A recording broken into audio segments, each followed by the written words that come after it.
Nightmares Decoded. This feeling overtakes me. I'm like frozen. Is it sleep paralysis? I can't move. I can't scream. I can't do anything. Or paranormal activity? She possessed me. She used my body as a vehicle. Plus, we go undercover to some of the filthiest public bathrooms, swabbing surfaces for deadly germs.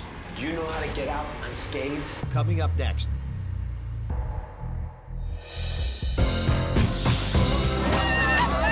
Are you ready for season 11?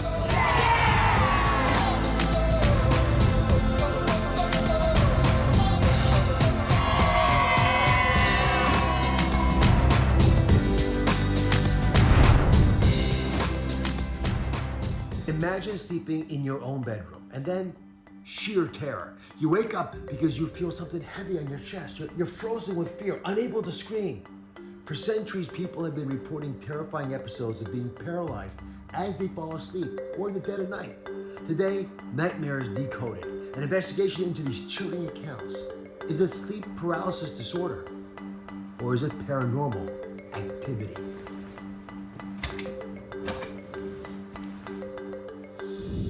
I'm laying there, and next thing you know, this feeling kind of like overtakes me, and I'm like frozen. I can't move.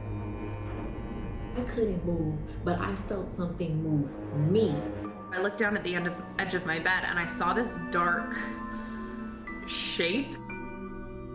I just remember thinking like, oh my gosh, there's somebody in my house and I can't move, I can't get up.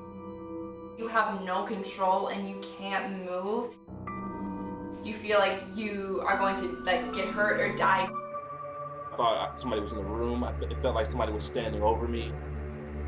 I'd be trying to scream, but no sound would really come out. It also kind of felt like somebody was putting their full weight on my entire body, like even down to the tips of my fingers. And at this point, like I could hardly breathe.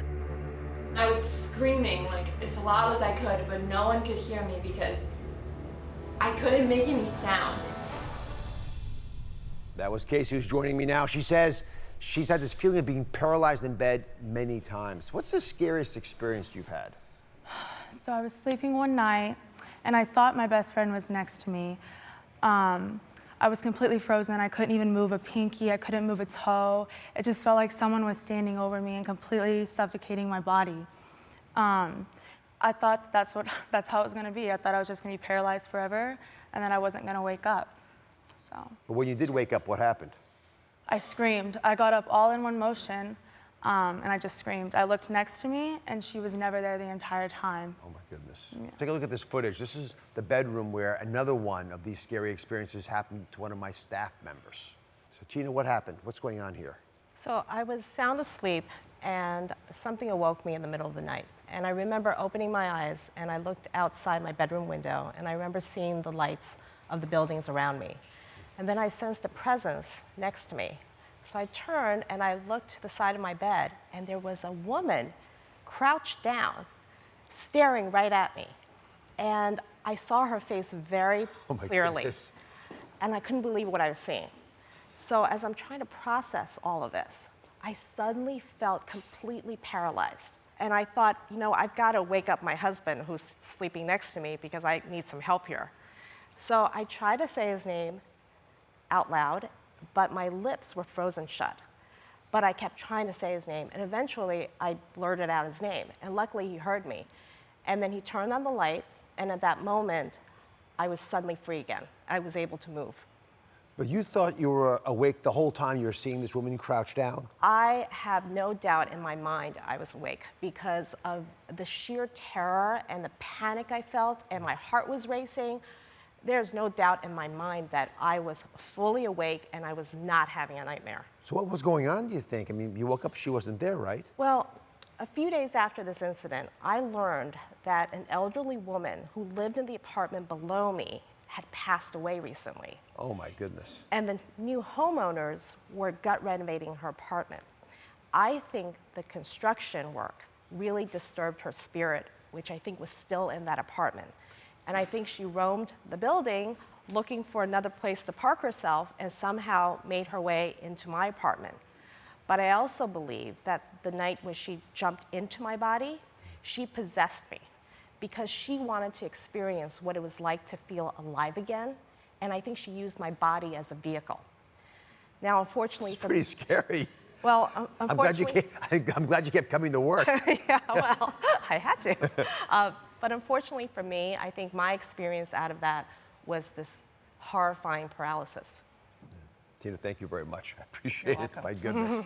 So estimates can vary, but as many as 65% of people worldwide may experience an episode like this at some point in their lives. And some think it's biological. Others say it might be something darker. Let me bring in medium and counselor Anna Ramundi and sleep doctor at the Nuja Hamilton. So Dr. Hamilton, for centuries, people have been describing presence in their bedroom. I know.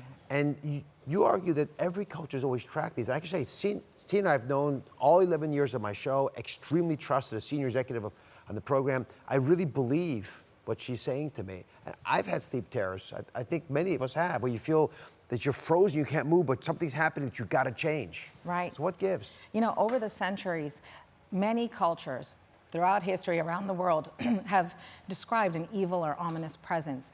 And in fact, some people are afraid to go to sleep every night because of it. So medicine has a name for these episodes. At least we think they're sleep paralysis. That's right. Is that right? So REM is our dream sleep. That's when our muscles are most relaxed. In fact, we're paralyzed, and that's to prevent us from hurting ourselves or others acting out our dreams.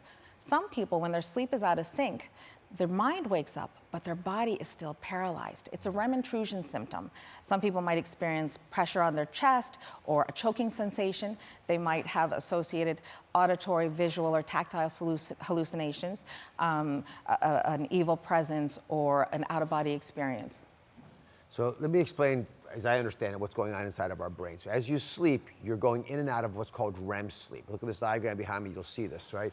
And that REM sleep there, these little orange bars, these are where you're having rapid eye movement. That's what REM stands for. But it really tells scientists is that your brain is working, but your body can't move, right? And it can happen all the way through this process. You can even get hallucinations, something that will cause terribly fearful events.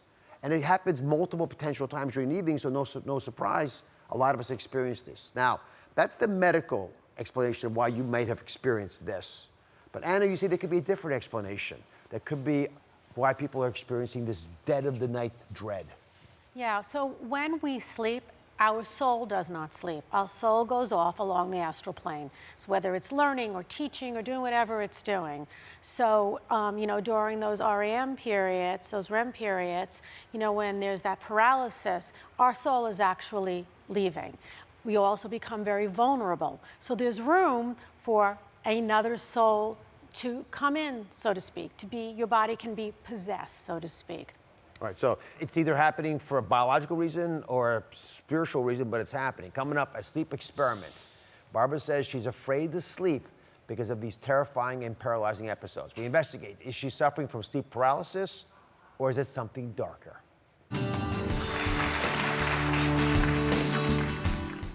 Microwaves, dinner in seconds, but at what price? New microwave rules to avoid cancer and food poisoning. A must-see before your next meal. Plus, shrimp, what's considered a healthy meal, may have a dark side. Overcrowded habitats that have been described as looking like swamps. Questions of contamination, pesticides, bacteria. We investigate. That's coming up Monday on Dr. Oz.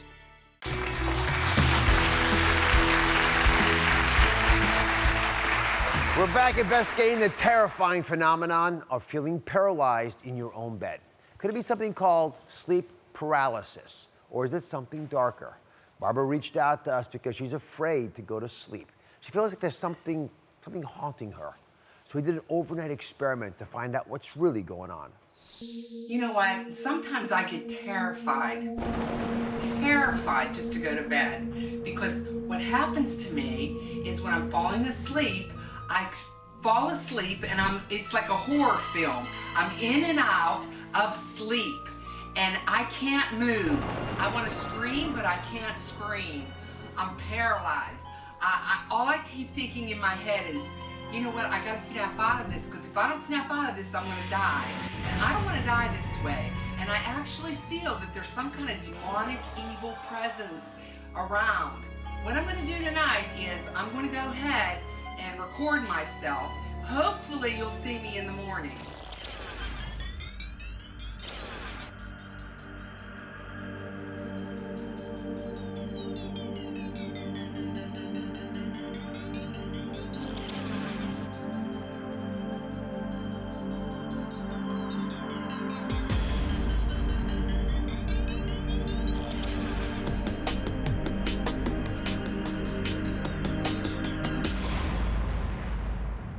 A lot of tossing and turning there. Barbara is here along with medium Anna Raimondi and sleep expert Dr. Thanuja Hamilton, who have both reviewed Barbara's tape, gone over her medical records.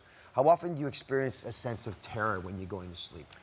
Well, this happened to me probably about 10 to 12 times in my life, but can I be real with you, Dr. Oz? Please.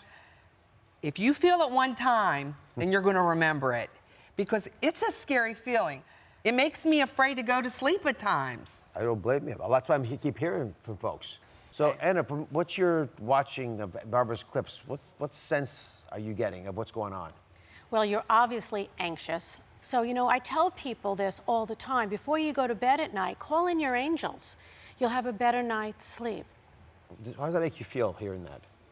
Well, it makes me feel good that what I'm doing with the angels, and the angels are protecting me. Barbara, thank you very much. Thank Coming you. over. So I've heard a lot of people today talk about these experiences and being frightened by their sleep. So I'm going to ask Dr. Hamilton and Anna to join me here, because I want to talk about what things we can do to prevent sleep paralysis from being triggered. So Dr. Hamilton, what are some things that trigger these kinds of problems? Well, sleep deprivation can be a trigger. Irregular sleep schedules, high stress or anxiety, underlying sleep disorders like sleep apnea or narcolepsy, other drowsy disorders. There's even a genetic component. There is. So what do you do about it? How do you avoid sleep paralysis that messes up so much of our sleep? Yeah, you want to make sure you get enough sleep. So 7 to 9 hours, depending on what your sweet spot is. Keep your bedtimes consistent, even on weekends and your days off. Avoid sleeping on your back. Address anxiety or depression. And see a sleep specialist if you suspect sleep apnea or any underlying sleep disorder like narcolepsy. Right, so there are things you can do about it. That's right. Anna, spiritually, what's going on here? What can you help? How can someone who's struggling because you think their soul is running away from them address that part of it? Because that's not so easy as dealing with the REM problem. Right. So before you go to sleep at night, you know, call in your angels, say a prayer, ask for protection, and then see what happens, you know, and believe. You know, that's a key component. Believe that you are safe. I like the angels approach. We'll try that as well. We'll be right back.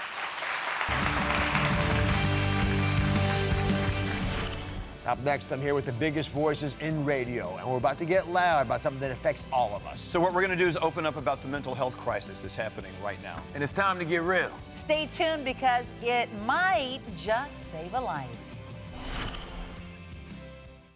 Mental health has been something that we have been sweeping under the rug for so many years. No one wants to talk about it.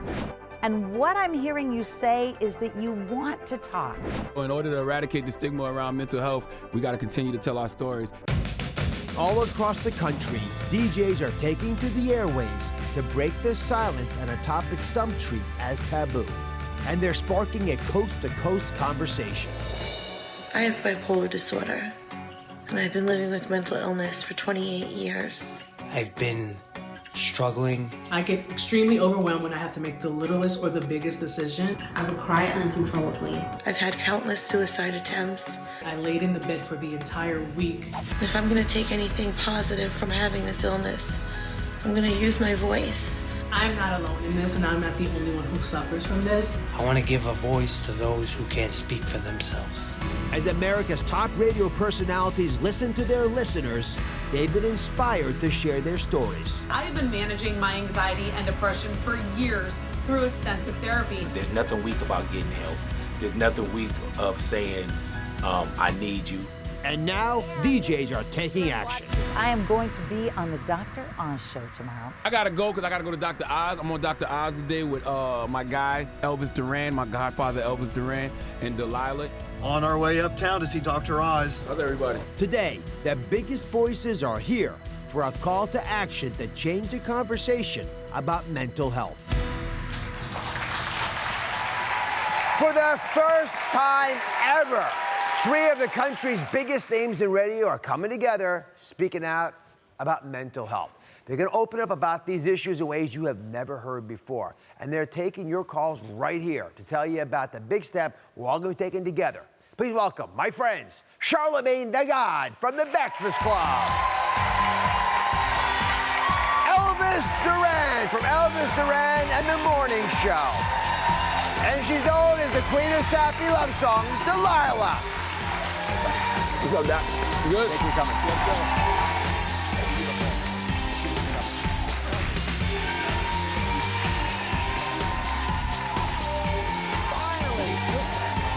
Why do you have us here? I gotta say, on the air. I am so excited. It's like a Hall of Fame gathering. My 3 top DJs from all over the country with huge followings willing to come together. Because you know what? They're always ready, always willing to speak their minds, which is what makes you guys so special. It's why people love you. Thank you. And we're gonna have people calling in from all across the country to help the conversation. Holla out there, everybody. I see y'all. Lots more out there. So let me dive right into this, because we've never done a summit on mental health, but I keep asking around, I travel around the country, the biggest concern people have, and it's loneliness. And Charlemagne, you've been outspoken about the fact that we're just not honoring this truth. Yes. Mental health is a major problem. People are ignoring it. Why is it personal for you? I mean, it's personal for me because I deal with anxiety. I deal with depression. I have my whole life because, you know, a lot of the things that I thought was causing the anxiety and depression were like, you know, lack of success or lack of finances. But then when you achieve those things, right, you know, you're still having those same feelings and those same symptoms. You're like, yo, let me go do something about it.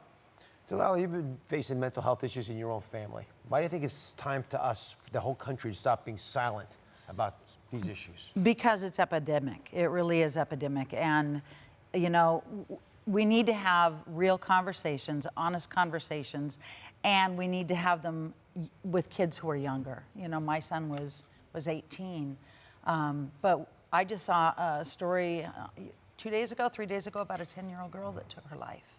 And so we need to start having these conversations and be real about it instead of having it some deep, dark secret. Elvis, you've been very open, very public about the physical challenges that you have faced. How does the mental health part fit into that puzzle?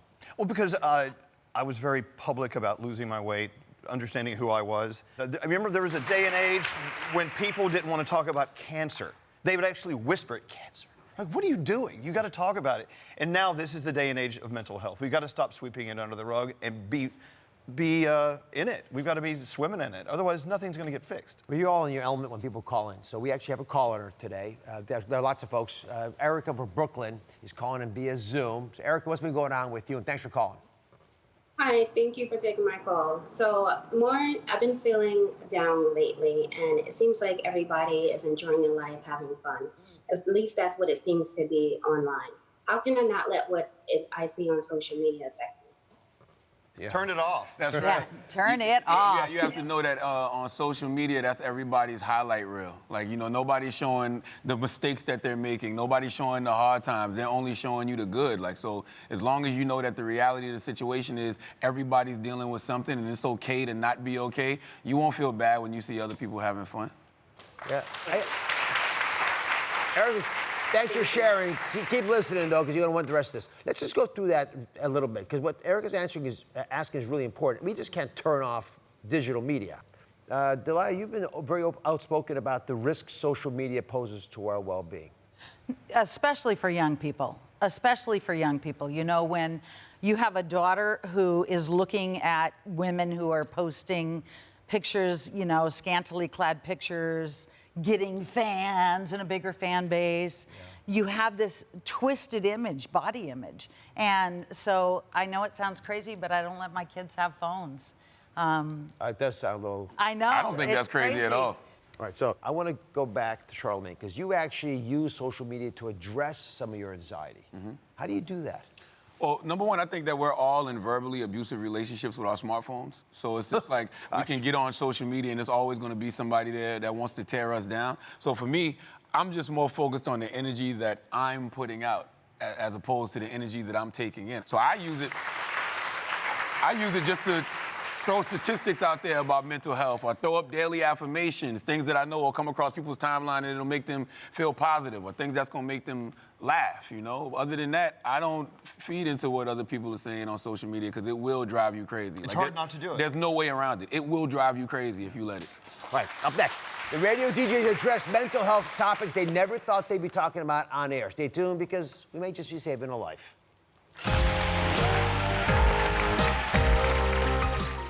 Chris Watts, his letters from jail, his words, his details, his confession. When he put his hands on her neck, he couldn't let go. All New Oz. That's coming up on Tuesday.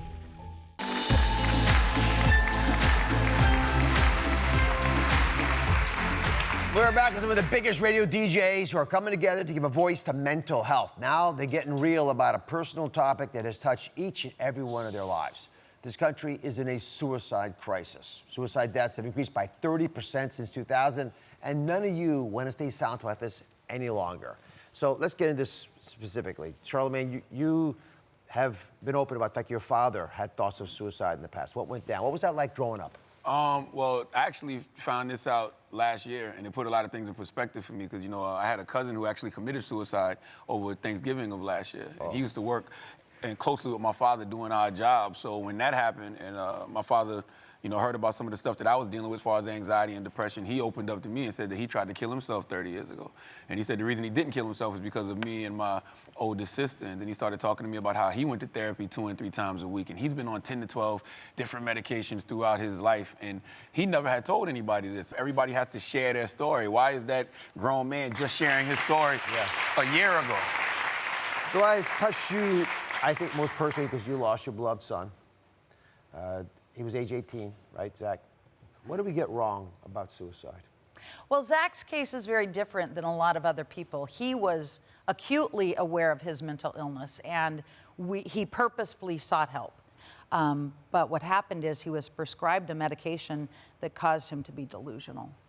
And he left a 9-page letter saying he was a time traveler, that he was going to go back in time and fix the time loop continuum. He left the book, A Wrinkle in Time, on his bed. So he was completely delusional.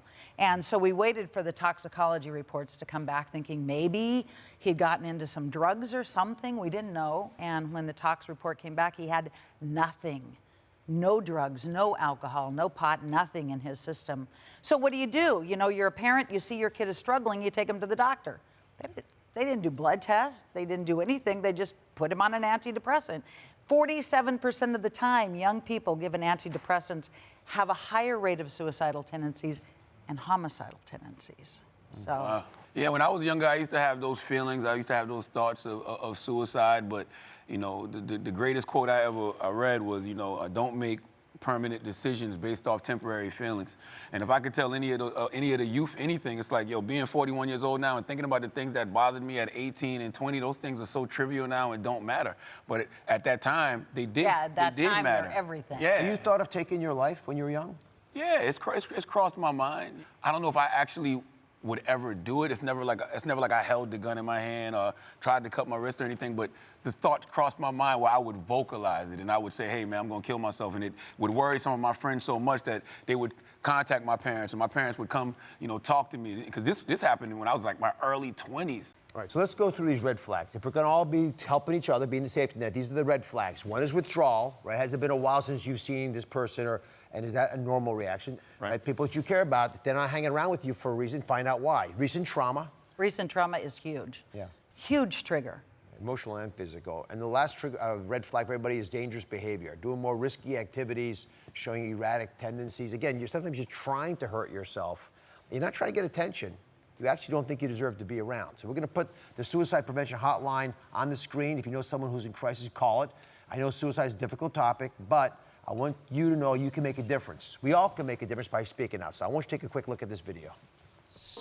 My birthday week, a moderate depressive episode hit me so hard that I laid in the bed for the entire week. And it took everything in me every day to get out of the bed. This year, I started therapy, and most of that was inspired by Charlamagne's mental health initiative. Charlamagne's advocacy towards mental health awareness helped me realize that it's okay to not be okay. I'm not alone in this, and I'm not the only one who suffers from this. And most importantly, it's okay to feel. Charlamagne, what is it like hearing that? She's attributing a remarkable influence to what she heard you say. I mean, that's why I encourage people just to tell their stories. You know, that's the only way that we're going to eradicate the stigma around mental health. So I want you all at home to help out with this. We're going to fight the epidemic together using the power of one, the power of one phone call. Delia says hearing a person's voice is incredibly powerful. It is so powerful. You know, we've taken to texting. We text. We don't even call mom or dad sometimes. You text. Yeah. But when you call somebody and you say, how are you? Really, how are you? It just opens up the floodgate of emotions and connections. You got to be willing to listen when you ask somebody how are them or how are they. That's right. They might be like, hey man, I'm effed up. You know what I'm saying? You got to be willing to listen when they tell you that things aren't really going that well. So with that in mind, that you're really going to listen, take out your phone right now, scroll through your contacts, right? Who haven't you spoken to recently? Call them. And as Charlamagne say, you listen to them. So we're going to kick this off with you, Charlamagne, since we just heard from Shanae, right? You okay? I don't have her number. I have her number. Oh. Shanae's on Zoom. Hey, Shanae. Hi. Wow, that's amazing. So, what do you have to ask these world-class DJs next to me? Charlamagne's here, Elvis Duran. Hi, Charlamagne. Hey, Shanae. Oh, that's how so are awesome. I didn't even expect this. That's cool. What's happening? It's like a surprise. I am great. Are you I definitely really? want to thank you. Well, I'm great right now. Gotcha. But I'm taking it every day at a time. Some days it is easier to put one foot in front of the other. Some days it's not. And I go see my therapist Saturday at 9 a.m. like you see yours Friday at 3 o'clock. Hey! She knows. She knows. Shanae, I'm glad we had a chance to talk to you in person. And I'm glad we finally got you and Charlamagne together on the phone, at least. I hope you meet in person sometime as well. Yes. It's a pleasure. Thank you for everything. Thanks, Shanae. Absolutely. Elvis. That's awesome. I've always felt, I don't just feel, we actually scientifically knows, that when you help others, you help yourself at least as much. Oh, absolutely. Do you feel that way when you have the Shanaes in your life call you? Let's call her back. Let's call her back. No, absolutely. You know, it's a connection. It's a very important thing. We've got to listen. All right, so everyone at home, make a point to make one phone call every day to see how someone else is doing. You got to really listen, as Charlamagne said, and to Elvis's point, it's actually going to help you as well. It's therapeutic. Afterwards, help spread the word about the importance of checking in. I'll be doing it, and so will all the DJs you saw today. So call in Monday to each of their shows and share your comments on what you've been going through. Let's keep talking about this. Help everybody. We'll be right back. We go undercover in some of the filthiest bathrooms, swabbing surfaces for deadly germs. Do you know how to get out unscathed?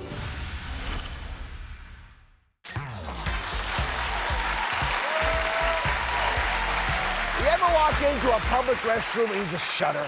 Well, for the first time ever, I'm revealing my official guide to getting in and out of a germy and filthy public restroom unscathed. I know you all want this because it's one of our biggest peeves. So I went undercover with my germ testing bus to the dirtiest bathrooms and tested methods so that you don't have to. Take a look.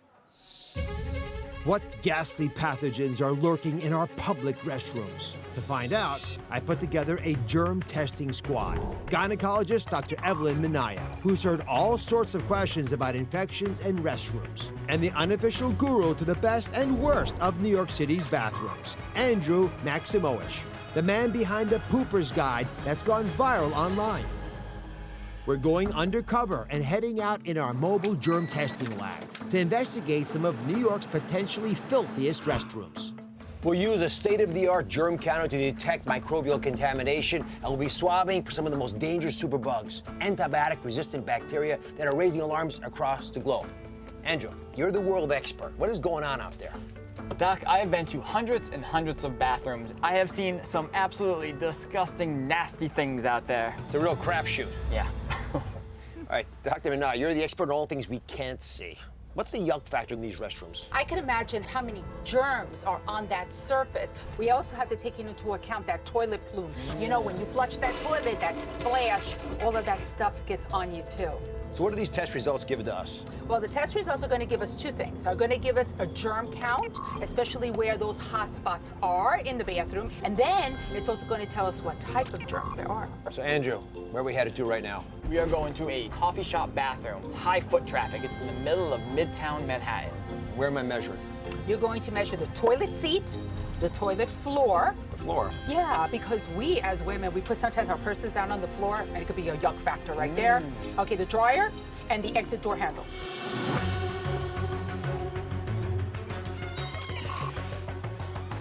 Looks dirty enough.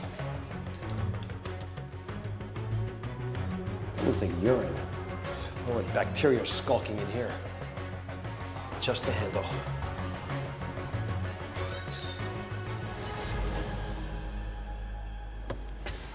All right, I got it. Fantastic.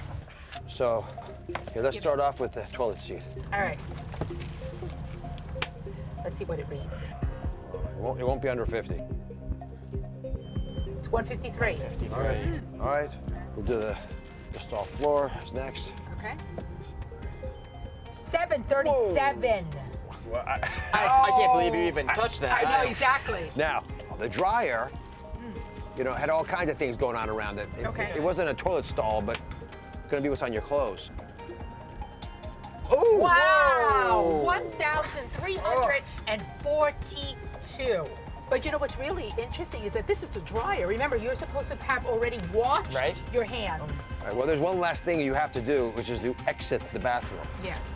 Let's see how we did on this All one. right. What? Oh, 8,214. Oh my God. Next, the three of us made our way to a busy transit hub. Dr. Minaya and I both got to work. It was on to a big box door where Dr. Minaya put a multi-use bathroom through the swab test, while I hit a single-use bathroom in a fast food chain. Throughout, we've also been testing each bathroom for specific dangerous drug-resistant and potentially fatal pathogens. My med unit is sending those swabs off to the lab. Then we'll know exactly what's lurking in our public facilities and what you risk using them. Dr. Minaya and Andrew Maximowicz from my undercover germ squad are here in person. We'll go through the results of what our germ test found in these 4 spots. All right, come on back. What are the main health risks, Dr. Minaya, if you come in contact with these germs? Well, E. coli in particular, remember that most of those strains are benign. In other words, it really doesn't do much of anything. And it comes from the feces, human feces. But once contaminated, it can lead to urinary tract infections. It can lead actually into your blood. It can make you really, really sick, blood poisoning and inflammation. None of these things you want. Absolutely not. Next I've had one. it. Oh. MRSA. MRSA, methicillin-resistant Staph aureus, a big mouthful. But it does lead to really bad sores, boils, abscesses. This is the flesh-eating bacteria. Yeah. That's what it is. If you get a pimple, it doesn't get better like it's supposed to. That's what we worry about. Yes. And finally, VRE. Enterococci is normally a bacteria we have in our intestines. However, when we have an overgrowth, it leads to infection in these intestines, which can lead to diarrhea, abdominal pain, really sick, and also urinary tract infections. So needless to say, we don't really want any of these. No. Right? Run from these. You certainly don't want to pick them up in a public bathroom. So here are some of the surprising results. Are you ready for these results? Yeah. All right.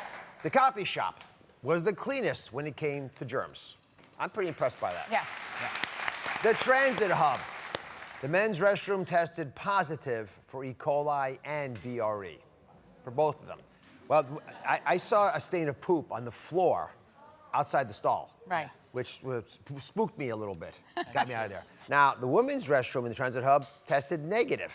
You tested there, I didn't go in there. Yes, it was very, very clean compared to your bathroom. And as I told you, we women work a little cleaner. Now, the big box store, the women's restroom tested positive for VRE. The men's bathroom, no bacteria found. No, I don't believe No bacteria. you. No. So, it has a lot to do with who was in there. Of course, it changes day to day and Right. how they cleaned it. And then the fast food place. It actually looked the cleanest.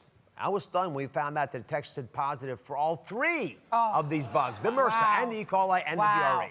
Wow. So the next thing we wanted to do was to uncover the hot spot in the bathroom that I was actually fearful about, but most of us never think of. The exit door from the stall. So we found that the germ scores were off the charts. Coffee shop unisex bathroom, 8,214. Yes. Broke the bank. Fast food was only 526, which was actually impressive. It means they were cleaning it. So what do you, Andrew, make of this? What's the scary part of all this information? What does it tell us about hand washing? Great question. Well, first, I think we can say people aren't washing their hands well enough. Interestingly enough, a study just came out. Men only wash their hands 31% of the time when they use a public restroom. Women, a little bit more, 65%. It's a lot more. A lot more. Thank goodness you're so clean for the women. Exactly. And men, Thank shame you. on us. Thank you.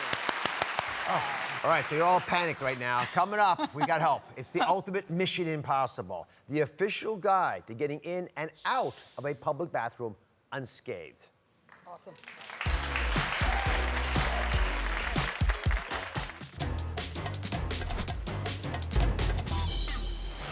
We've been tasked with a mission. Good afternoon, Dr. Oz. You're looking at a diagram of a filthy bathroom. Your mission, should you choose to accept it, will be to try to get in and out while maintaining a germ score under 50. Use the supplied diagram of the target to make your plan. This message will self-destruct in 5 seconds. Good luck, Dr. Oz. It wasn't 5 seconds. What do you want to do? I think we should go in through the front. Yeah, and then follow? Yeah. All right, Swami, get a baseline. All right. All right. 13. All right. Let's see how we do. Okay.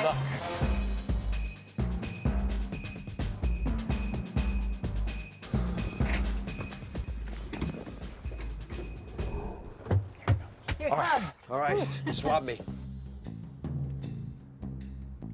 Let's see how you did. It was 13 before. You stay below 50. Come on Yes, now. exactly. 36. Yes. You want to see how I did it? You know the answer, right? You're all worried about this, so it's a hard mission, but it's not impossible getting in and out of a public restroom unscathed. So it's time to reveal the official secrets to avoiding germs for the next time you've got to go. Y'all curious about this? Yes. Thought so. Andrew Maximowicz from my Germ Squad is back. The first strategy is very simple. We want everyone to avoid the middle stall. Absolutely. What's the problem with the middle stall? Well, Dr. Oz, they did a study. Most people who use a public restroom avoid the first stall and the last stall, and they gravitate to going towards the middle stall. So there you could have a higher chance of running into germs, and it's also higher foot traffic, which could bring those germs to the stall. So if you want my best opinion and advice, I would say use the first stall or use the last stall for a more clean experience. Coming over here. Our next strategy is to avoid germs in the stall. Dr. Evelyn Minaya is here to break all this down. Let's start with dirty toilet seats. Oh. Which is, again, shocking, but do you trust those toilet seat covers? I do. Demonstrate for us, actually, do they really shield you from bacteria and viruses? They really, really do. They really, really do if you use it correctly. Well, Okay, please demonstrate. All right. So I'm using the end one, okay? Yes. So, all right, here we go. Professional. Now these things, you have to be really careful how you pull it out because they are flimsy, but they're effective, okay? So this is what it looks like. There is a specific flap there. The flap, almost slipped, has to go towards the back, okay? Because your butt will pressure it so that it can fall in. And believe it or not, when you flush the toilet, the whole thing will go. You see what I mean? The flap will go down. So if I do this, Yes. so this one. Right, if you go like this, push it down. Now when you go and you actually flush the toilet. Oh, you sit first. Yes, you sit first, of then course. You push that down. And you push that down, okay? Which is kind of cool. And this, it's very nice is because it gives you a lot more room, okay, than what you expect, right? Which is awesome. And then this will be flushed down. Voila. I love this. This is fantastic. Well demonstrated. Did you ever think when you went to medical school you'd be demonstrating toilet seat Never. placement? All right. Never. Next. But we do talk about toilets a lot in the office. We do. We do. We do. All right, next, let's talk about the science of washing and then drying your hands. What's the most effective way to just get out of the bathroom with clean hands? Okay, the most effective way, it doesn't matter what the temperature is, okay? Hot or cold, you know, you've always been told that it's always hot water, but it doesn't really make a difference. 20 seconds, antibacterial soap, you sing happy birthday to you. Do it twice. Happy birthday to you. Yes, you do it twice, completely. Then you rinse completely. Thank God they're, most of the time, here you go.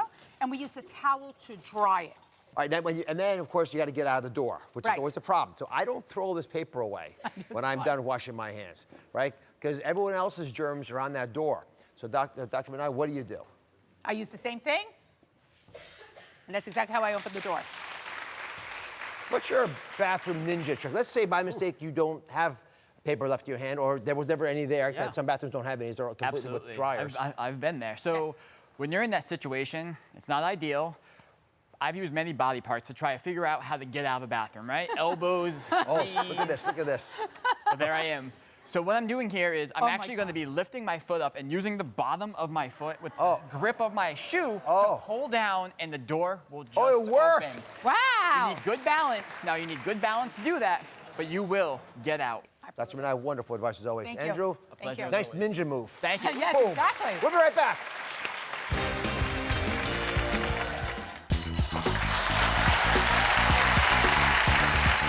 It's that time of year again, time for your flu shot. Now, the good news is the activity so far is pretty low this year. And you know what? The WHO took an extra month to choose the strains for the vaccine, so hopefully it's a pretty good match. The not so good news is that experts expect it to ramp up soon, to have more of these flu cases. So it's time to roll up your sleeve for your flu shot. Now, today, I'm going to social media to answer your burning questions about the flu and the vaccine. My first question comes from @Dear, lots of A's, and asks, how do I know if I have the flu or just a regular cold? Well, the cold virus will cause symptoms to develop after a few days. Will come on slowly, sneezing, stuffy nose, sore throat, that kind of stuff. The flu hits you like a ton of bricks, like get hit by a Mack truck. You get a fever, and you get aches, you get chills, you get fatigue. It's not a surprise. It lasts a lot longer, too. Not fun. Next question is a good one. It's from @Kelbell. Is it too early for me to get my flu shot? My opinion, the sooner the better, because it takes about 2 weeks for the vaccine to work. It doesn't guarantee you won't get the flu, but it greatly reduces the chances. So you know what, everybody? I'm going to go first. I'm going to get mine right now. It's so easy. It takes only a second. My medical student, Elizabeth Hayes, is here to do it. Come on over, Elizabeth. Have you ever done this before? I just gave one to Dr. Krupane. Where is she? What? Are you okay?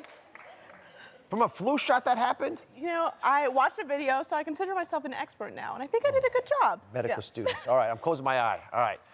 While you do this, I'm going to get the next question from Stacy. I'm making that up. It doesn't hurt. Okay, can the flu shot actually cause you to get sick? I'm done already. See that? I need answers, LOL. All right, the virus in the vaccine is not active anymore, so it's actually impossible for you to get the actual flu. But sometimes you get a little sick after the shot. It activates your immune system. But that's not the flu. But you know what is the flu? A lot of folks don't get this shot till everyone in their workplace, all their friends, their family, they all had the flu. Well, it takes 2 weeks to work. So by the time you get the flu shot, it's too late. You already were going to get the flu, and that doesn't count. That's your problem. That's your fault. So if you haven't gotten your flu shot yet, what are you waiting for? I just survived. Just got it, Elizabeth. now you get a sticker. Oh, my goodness. And I look much better than Dr. Krupane. All right, everybody, the power of change lies in the power of you. Just one person with one voice speaking the truth. Goodbye, everybody.